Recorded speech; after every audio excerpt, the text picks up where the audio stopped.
Today we're going to be talking about solving quadratics using the quadratic formula. We're also going to talk about something called the discriminant and solving quadratics by using the square root. So first we're going to start with the quadratic formula.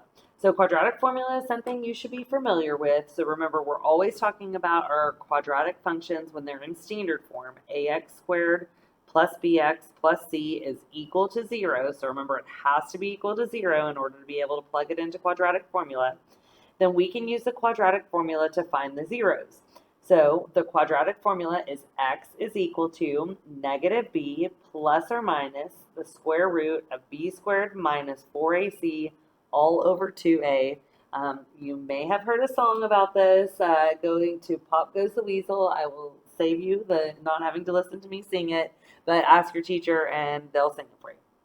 Okay, so we know that our first one we see is in standard form. It's equal to 0. So for all of these, I'm going to start out by just saying what my A, my B, and my C are. So A is 1, B is negative 5, C is negative 14. Okay, so we've got our formula right there. So we're going to plug in. So x is equal to negative 5, negative 5. Now guys, I'm going to show this step. If you realize automatically right off the bat that negative 5 is positive, you don't have to put the negative 5. And then I've got the square root. Now I always plug my stuff in using parentheses because it just helps me keep track of signs and what operations are happening. So I plug everything in a parenthesis and then over 2 times a, 2 times 1. So now I'm just going to work through and simplify it as I go. So negative times a negative, that's going to be a positive. 5 plus or minus the square root. Negative 5 squared is 25. Negative 4 times 1 is negative 4. Negative 4 times 14 is plus 56. All over 2 times 1, which is 2. So again, just keep simplifying. 5 plus or minus the square root, 25 plus 56 is 81, all over 2. Now, we do know that 81 is a perfect square. And now that doesn't always happen when you're using quadratic formula, but sometimes it does. So we see that x is equal to 5 plus or minus 9 over 2. Now, friends, notice that there are 2 answers here. We have x where 5 plus 9 over 2, that's 14 over 2, or 7. And then we have x where it's 5 minus 9 over 2. So we have negative 4 over 2, or negative 2. So you can write it just as a list, negative 2, 7. You can write it in set notation. Either one would be fine. But your answer here is negative 2, 7. So when you have a quadratic formula and your square root ends up being a perfect square, this really means that this function could have been factored. But again, quadratic formula is another tool in your belt if you're not comfortable or don't love factoring. Okay, the second one. Now, this one we can see is not in standard form because it is not equal to 0 over here. So the first thing I need to do is subtract my 2x squared. So then I have 3x squared plus x minus 1 is equal to 0. So now it's in standard form, so I can identify my a is 3, my b is 1. Remember, if there's not a coefficient written, it's 1. And c is negative 1. Okay, now plugging into the formula. X is equal to negative 1 plus or minus the square root b squared, so that's 1 squared, minus 4 times a times c all over 2 times a, which is 3. So again, each step I just go through and I simplify. X is equal to negative 1 plus or minus the square root, that's 1. Negative 4 times 3 is negative 12 times negative 1 is positive 12 over 6. Keep simplifying. Negative 1 plus or minus the square root of 13 over 6. Now, we know the square root of 13 does not simplify. I have no common factors that I could reduce. So my answer is just x is equal to -1 plus or minus the square root of 13 over 6. That's the answer. Right now, we would be able to, if we wanted to graph this or something like that, we would be able to plug that into our calculator and it would be some decimal. But again, notice there's two answers. I have -1 where I'm adding square root of 13 over 6 and -1 where I'm subtracting root 13 over 6. All right, number 3. Again, we're not in standard form, so we need to fix that. So I'm going to add my 4x. So I have 5x squared plus 4x minus 2 is equal to 0. So we have a is equal to 5, b is equal to 4, c is equal to -2. So we're ready to plug in. X is equal to -b, so that's -4 plus or minus the square root b squared, or 4 squared, minus 4 times a, which is 5, times c, which is -2, all over 2 times a, 2 times 5. So now we just simplify. -4 plus or minus the square root 16. -4 times 5 is -20. -20 times -2 is +40 over 10. Keep simplifying. -4 plus or minus the square root 16 times 40 is 56 over 10. Okay, so I want to think about what perfect square factors do I have of 56? Well, I know 4 can go into it, so I have 4 and 14, and I know 4 is that perfect square. So I have x is equal to -4 plus or minus, so the square root of 4 is 2, so that comes out. The 14 does not have any more perfect square factors, so I just leave it in over 10. Now, notice that all of our constant terms, everything that's outside of the radical, all are even, so we can reduce them. Now, what's really happening here is we're factoring out a 2 in the numerator. So we have the -2 plus or minus. The 2 would be gone, and I would just have the square root of 14 over 10. And then we're reducing that 2 and the 10, and the 2 would cancel out, and I'd have 5. So my final answer would be -2 plus or minus the square root of 14 over 5. And again, two answers, -2 plus root 14 over 5 and -2 minus root 14 over 5. But anytime that the terms that are outside the radicals can be reduced, you should always reduce it. Now, let's say that this was a 1 and you just had the 4 and the 10. If everything can't reduce, then you can't reduce it. But if you have a factor, this would be considered the simplified answer, and you would maybe lose points if you didn't reduce out that 2. All right, our last quadratic formula example. Again, we are not in standard form, so I need to subtract my 6x and add my 3. So I have 5x squared minus 6x plus 3 is equal to 0. So now we can identify our A, our B, and our C. So we plug into the formula. X is equal to -6, so I can go ahead and change that sign, plus or minus the square root, -6 squared minus 4 times A times C all over 2 times A. So again, I'm just getting my numbers, A, B, and C, from the terms up there. X is equal to 6 plus or minus. We're just simplifying here. -6 squared is 36. -4 times 5 is -20 times 3 is -60 over 10. So I have 6 plus or minus the square root. Okay, now it's -24. Now, we learned yesterday how to simplify numbers with negatives under the radical. So remember, the square root of a negative is I. So we kind of have we think about our factors of 24, we're going to have that -1. So we'll have the I that comes out. The other factors of 24, we can think about a perfect square factor would be 4, and then we'd have a 6 left over. So the square root of -1 and 4 are going to come out. So x is equal to 6 plus or minus. So the I comes out, and then a 2 comes out, because the square root of 4 is 2. Square root of I is -1 is I. So that would be 2i.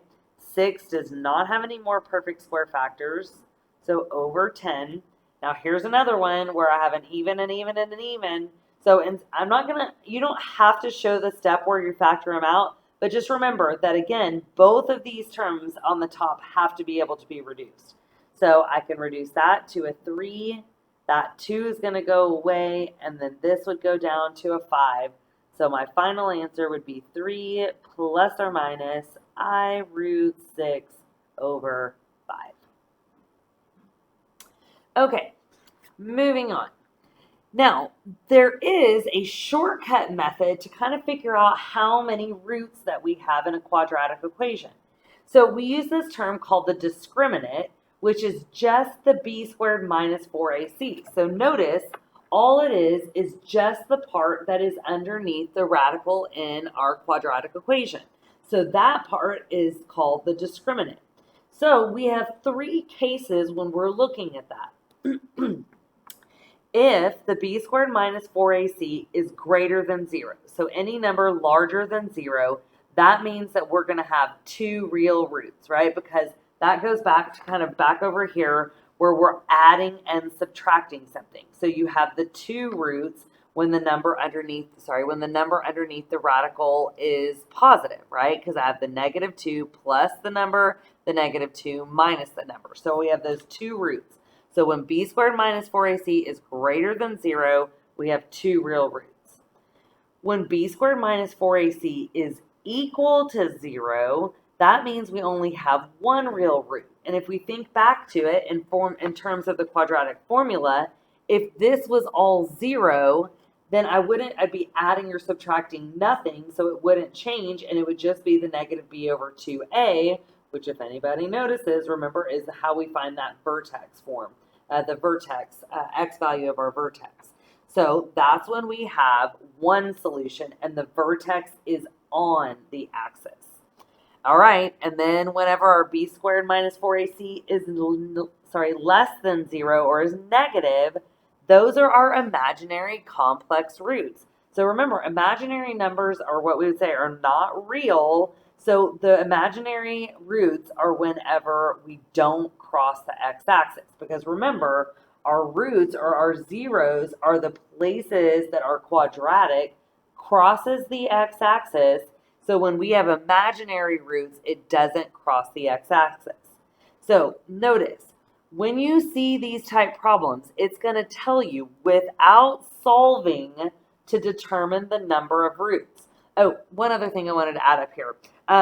We say that there are no real solutions, and because what we talked about last class, we can actually say that there are no real solutions and that there are 2 complex imaginary solutions. Okay, so I'd really prefer you, if it's less than 0, you're going to tell me they're complex imaginary. Okay, so, but again, the directions are going to say without solving. So you don't want to plug it into quadratic formula. You don't want to try to factor it.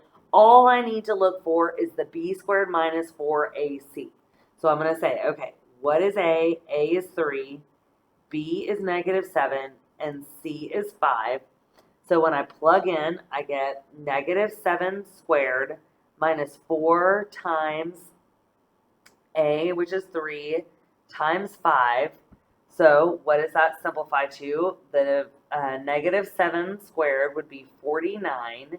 And then I have -4 times 3 is -15. -15 times 5 is -75. So I see that negative 49 minus 75 is going to equal, what is that, 50, 20, negative 26. So it's negative, so we have two complex imaginary roots. And that's the answer I'm looking for, is how many roots there are. Two complex imaginary. Okay, moving on. Let's look at our next example. So again, this is in standard form, so we can identify our A, our B, and our C. So we're going to plug in just to the B squared minus 4AC. B squared minus 4AC, so B squared, that's negative 13 squared minus 4 times 2 times 15. So negative 13 squared is 169. Negative 4 times 2 is negative 8. Negative 8 times 15 is minus 120. So we have 169 minus 120, and that is 49. So it's positive. So if it's positive, there are two real roots. Okay, number 7. So again, we have to get it in standard form. It's not in standard form, so we need to simplify that first. So 2y squared minus 3y minus 1. We can go ahead and say, what is our A? Our A is 1, B is negative 3, C is negative 1. So when we plug into B squared minus 4AC, I've got negative 3 squared minus 4 times 1 times negative 1. So negative 3 squared is 9.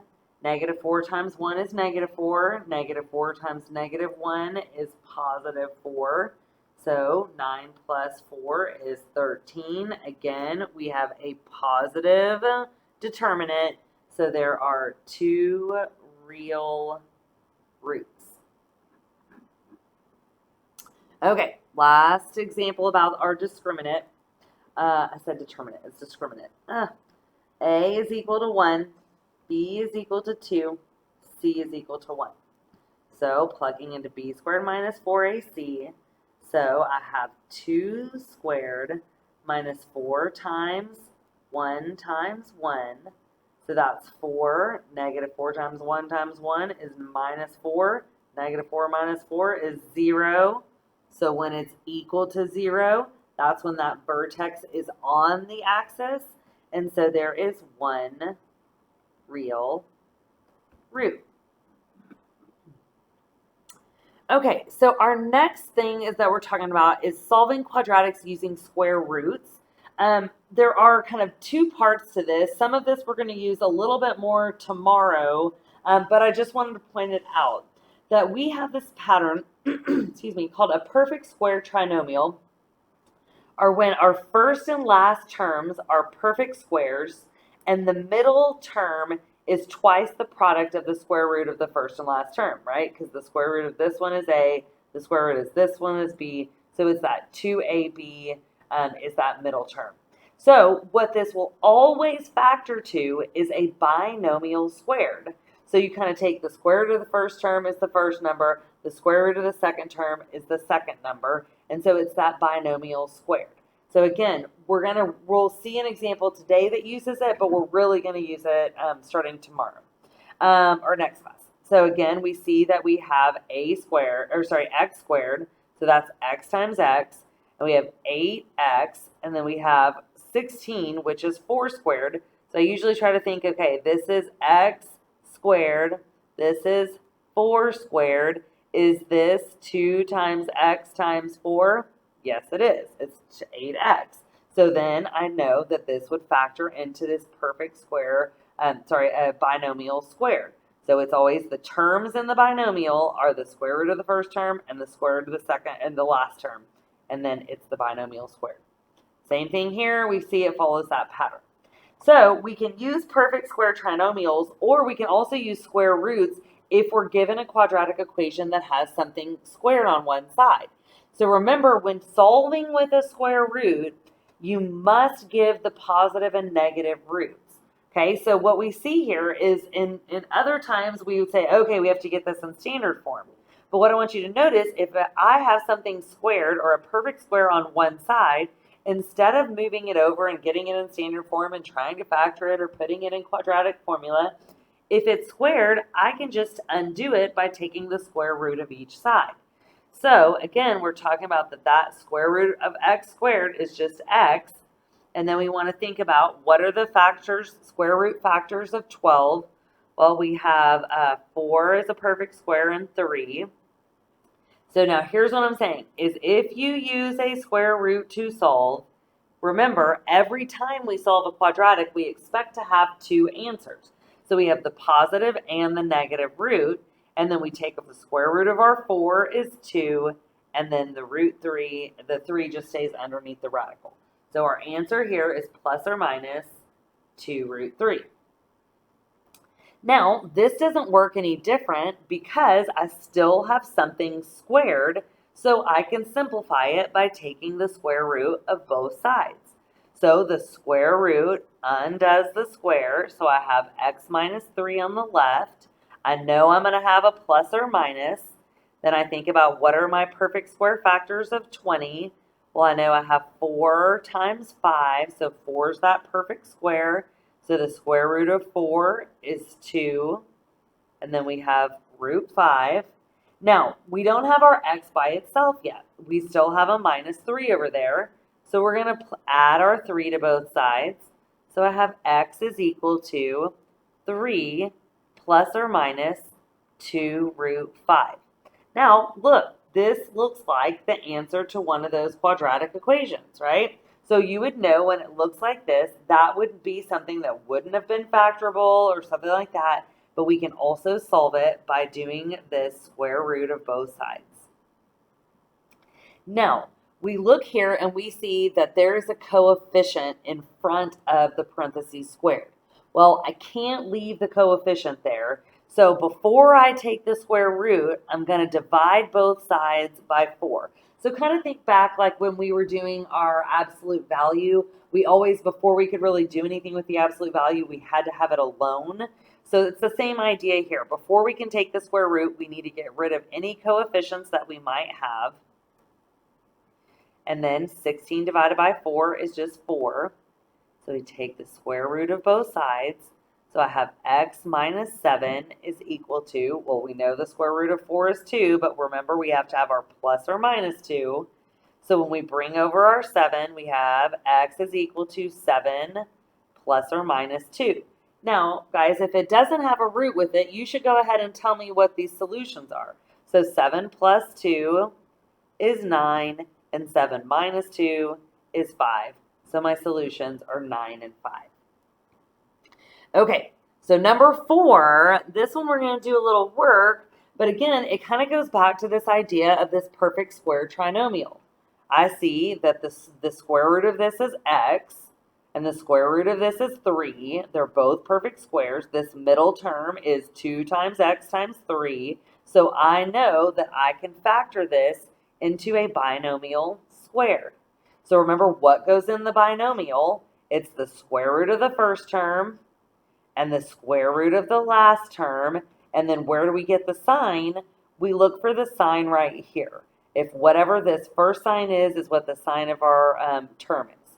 Okay, so we have x minus 3 squared is equal to 4. And perfect, now we can take the square root of both sides. So again, square root, I have x minus 3 is equal to plus or minus 2. We'll move our 3 over. I have 3 plus or minus 2. And again, there's no root, so we should go ahead and solve. 3 plus 2 is 5. 3 minus 2 is 1. So our solutions are 5 and 1. And that's it for today.